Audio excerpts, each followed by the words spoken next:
O valor da aula não está no como o professor ensina, está no conteúdo dela. E o conteúdo dessas aulas é tirado dos principais doutores da igreja e não há dinheiro que pague a verdade.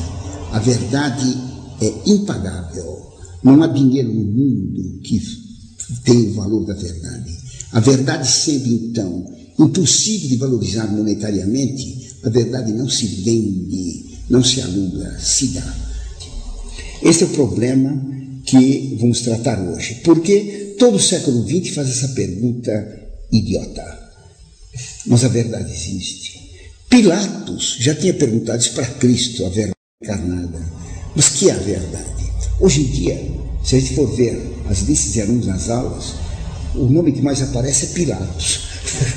Nas faculdades há Pilatos por todo lado, na internet, na televisão, por todo lado. Existem aqueles que negam a verdade e perguntam ceticamente, mas que é a verdade? O que mais se escuta hoje em dia é a afirmação: a verdade não existe. Nas escolas se diz isso, os professores dizem isso, a verdade não existe. Mas então o que está ensinando o professor? A mentira. Porque se a verdade não existe, o que ele está ensinando é mentira. Ele está ensinando a verdade não existe. Então, isso é verdade ou é falso? Ou é verdadeiro ou falso?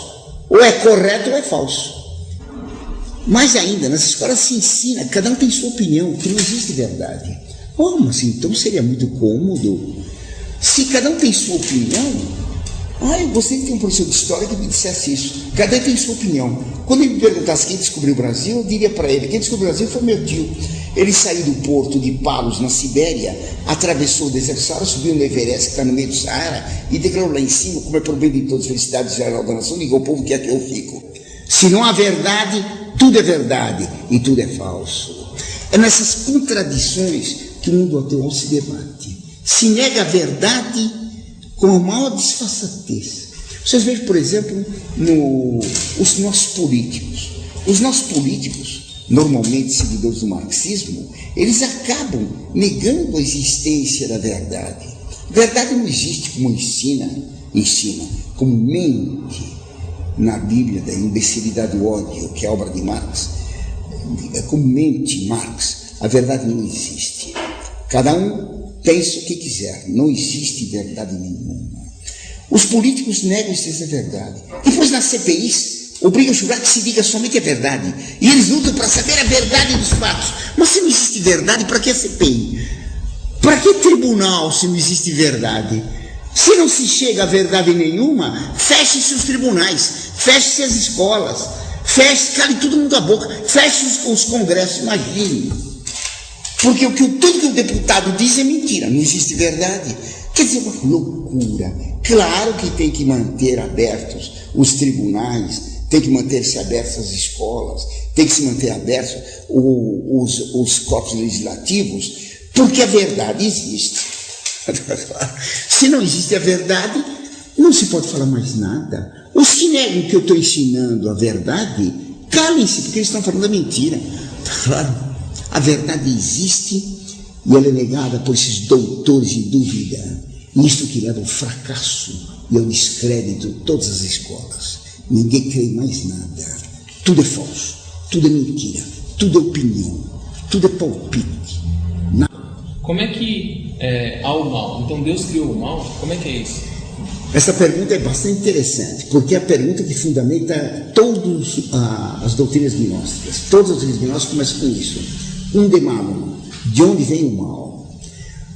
O mal aí está tomado como substantivo. O mal seria então uma substância, um ente criado por Deus. Ora, tudo que Deus faz é bom, então o mal não pode existir.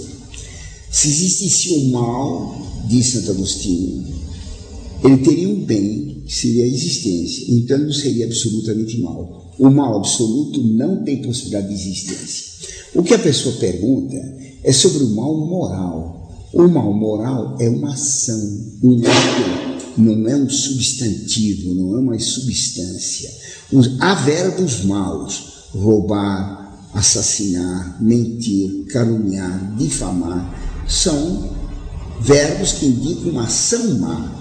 A ação não tem uma substância. O substantivo tem substância. Deus não criou verbos, Deus criou substância, criou seres concretos no universo. Todo o universo é formado de seres com matéria e forma. O universo visível, o universo invisível dos anjos, eles também têm uma substância espiritual. Então, tudo que Deus fez, substantivamente, é bom. Deus não podia ter criado o mal porque ele é bom. O mal pode existir moralmente. Por exemplo, roubar é um mal. O que significa roubar? Roubar é colocar um bem menor acima de um bem maior. Roubar significa pegar uma coisa boa, o dinheiro. O dinheiro é bom, tanto que até se trabalha para tê-lo.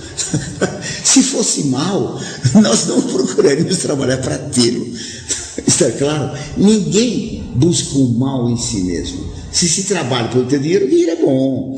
A propriedade das pessoas são chamados os bens da pessoa. As propriedades são bens, não são males. Roubar é apossar-se do bem alheio. Está claro? O ladrão, ele quer um bem menor, uma propriedade, o dinheiro, uma casa, e coloca isso acima de um bem maior, a justiça. Então, o que é roubar? Roubar, podemos fazer uma equação. Roubar é igual a uma fração em cima, o bem menor, o dinheiro, embaixo, o bem maior, a justiça. Roubar é inverter a ordem dos bens. Tudo que existe, portanto, é bom. A inversão da ordem dos bens é que é o mal moral, não o mal metafísico. Não existe nenhum ente metafisicamente mal. E o diabo seria um ente mau? Ele é mau moralmente. Lúcifer, o principal dos demônios do inferno, Lúcifer, ele tem uma inteligência angélica extraordinária, ele tem uma vontade firmíssima. Só que ele usa essa inteligência extraordinária e essa vontade fortíssima para desordenar os bens, para fazer o mal moral. Mas ele, enquanto ser, é bom. Por isso ele gostaria de não ser. Toda a tragédia de Lúcifer, a morte eterna que Lúcifer sofre, é por isso. Ele odeia o Deus que o criou, que fez o ser bom. E ele, vendo em si mesmo o bem que ele odeia, ele gostaria de não ser, porque ele odeia existir, porque existir é um bem. Foi Santo Agostinho que provou que o mal absoluto não existe. Dizia Santo Agostinho no livro Contra Maniqueus: se o mal absoluto existisse como ser, ele teria um bem, o da existência, porque existiria um bem. Se o mal absoluto existisse, ele teria o bem da existência. Logo, não seria mal absoluto, porque teria um bem, que é a existência. Logo, o mal absoluto, enquanto o ser, não existe. O mal, enquanto o ser, não existe. Não existe a mentira absoluta e não existe o feio absoluto. Metafisicamente, todos vocês são belos. Imagine que consolo, porque esteticamente vocês precisam ver a paisagem lá de cá, assustadora. E eu calculo que a paisagem do lado de lá, de um velho careca e com sobrancelhas desse tipo, seja também assustadora. Então, não pretendo ser belo esteticamente. Não uso botox. Isso é contra os padres que usam botox para aparecer nos shows missas, nos shows de entrevista na televisão. O valor de um homem não é ser belo esteticamente. O valor é ser bom, moralmente, ser verdadeiro, tendo a fé verdadeira. Então, todo homem é belo, todo ser é belo metafisicamente, porque belo é a verdade mais o bem. E, portanto, todo ser, sendo verdadeiro enquanto ser, sendo bom enquanto ser, todo ser é belo enquanto ser. Então, não existe o mal enquanto ser. A pergunta faz uma confusão entre mal, em sentido metafísico, que é inexistente, e mal moral, que é existente. Há verbos maus, não há substantivos maus. Deus. Então, é o evolucionismo que produz também esse ceticismo. Não é só ele. O idealismo, o subjetivismo do idealismo alemão, difundido pelo romantismo, dominante em todo o mundo hoje, é que leva à negação completa da verdade. Então, não se crê na verdade, mas se crê no dogma. Bem, é do evolucionismo, desse ceticismo, que chegou a esse relativismo universal. Tudo é relativo. Relativo. Tudo é relativo. Relativo a quê? Por exemplo, esses livros com relação à mesa estão em cima da mesa. A mesa está embaixo. São entre esses seres. Mesa e livros é uma relação. Entre eu e vocês, eu estou dando uma palestra, vocês estão assistindo. Há uma relação. Eu estou de frente para vocês, vocês estão de frente para mim. Há uma relação de professor ensinando e alunos ouvindo. Esta é uma relação. Entre eu e meu pai, há uma relação do meu pai para mim, paternidade, de mim para ele, filiação. Tudo é relativo. O relativo implica uma relação de dois seres. Se tudo é relativo a quê? Tem que existir um absoluto. Não se pode afirmar tudo relativo sem cair na consequência seguinte. Essa frase, tudo é relativo, é um valor absoluto. Mas então nem tudo é relativo. Existe o absoluto dessa frase. Se tudo é relativo, tem que ser relativo a um absoluto realmente existente. Esse relativismo leva à incerteza geral. Tá claro? Que é verdade. Já no tempo de Cristo, o ceticismo que havia dominado a Grécia decadente se estendera por todo o mundo e se perguntava o que é verdade. Foi isso que destruiu o Império Romano. Se eles não tinham certeza da objetividade da verdade do direito romano, da lei romana, da pax romana, eles não tinham mais motivo de governar o mundo. E quando eles deixaram de crer na verdade da lei, do direito, Roma decaiu, foi destruída. O que é a verdade? Quem define a verdade pode ficar sossegado, os que são anticatólicos. Quem define a verdade de modo muito claro foi um filósofo judeu do século X, Isaac Israeli. Foi ele que disse, vive Isaac Israeli, que disse uma grande verdade. Como é que ele definiu verdade? A verdade é a adequação da ideia ao objeto. É o objeto que determina a ideia. Isso faz a verdade ser captada por nossa inteligência, a verdade que está no ser, que é a forma substancial dele. Então, repetindo para compensar o equívoco, a verdade é a adequação da ideia ao objeto. Nossa inteligência fotografa o objeto. A minha ideia tem que ficar adequada ao objeto. E quando faz isso, eu tenho a verdade daquele objeto. Está bem claro agora? Bem, então, essa definição de verdade, ela é absolutamente correta. Se eu fotografo com uma máquina fotográfica esse copo de água e você fotografa o mesmo objeto, nós temos o mesmo objeto fotografado por duas máquinas. É isso que nos permite conversar. Então, a verdade, ela é a captação da forma substancial do ser por nossa inteligência através da abstração. É como uma fotografia do ser na minha inteligência. O ser passa para a minha inteligência em forma de ideia, o ser real. É o ser que determina a ideia, tá claro? A ideia, então, é a captação disso. A verdade, então, é uma só. A realidade, ela se impõe à nossa inteligência e nós obtemos dela a ideia de cada objeto. Podemos conversar, jogar xadrez, jogar futebol, fazer todas as coisas, trabalhar, conversar, porque nós temos a mesma ideia retirada dos mesmos objetos.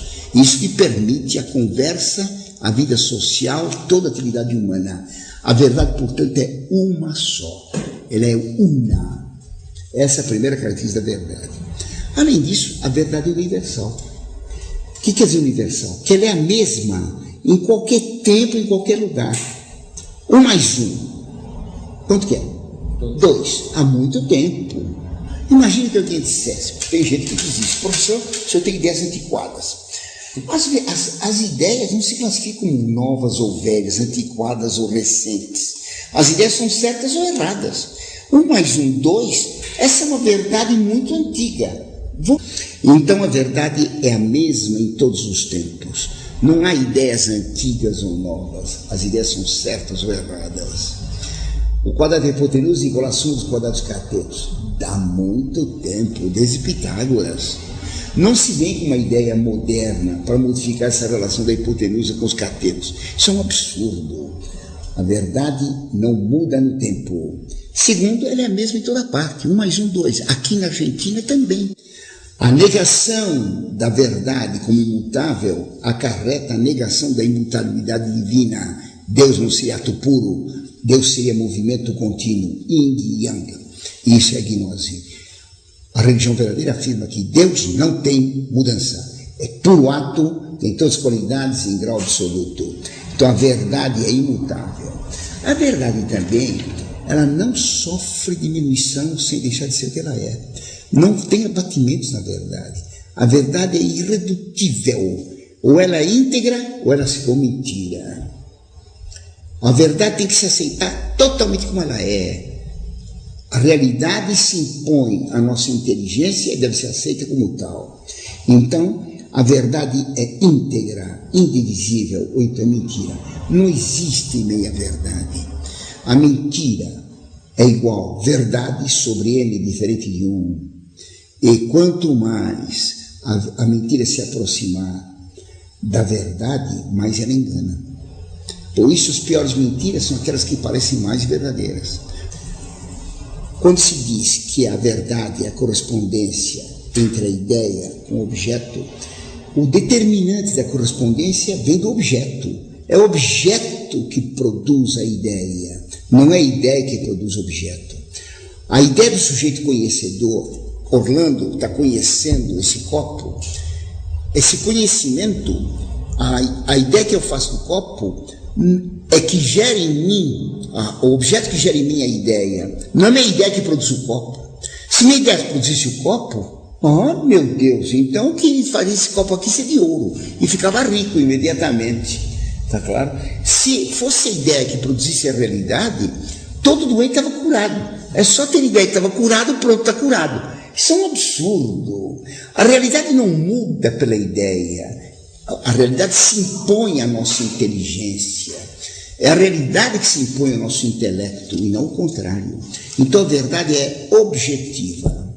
Para o mundo atual, proveniente do subjetivismo e do idealismo alemão, proveniente das ideias de Kant, Fichte, Schelling, Hegel e os outros idealistas, para o mundo atual, formado por essas ideias difundidas depois pela arte romântica, é o sujeito que produz a realidade.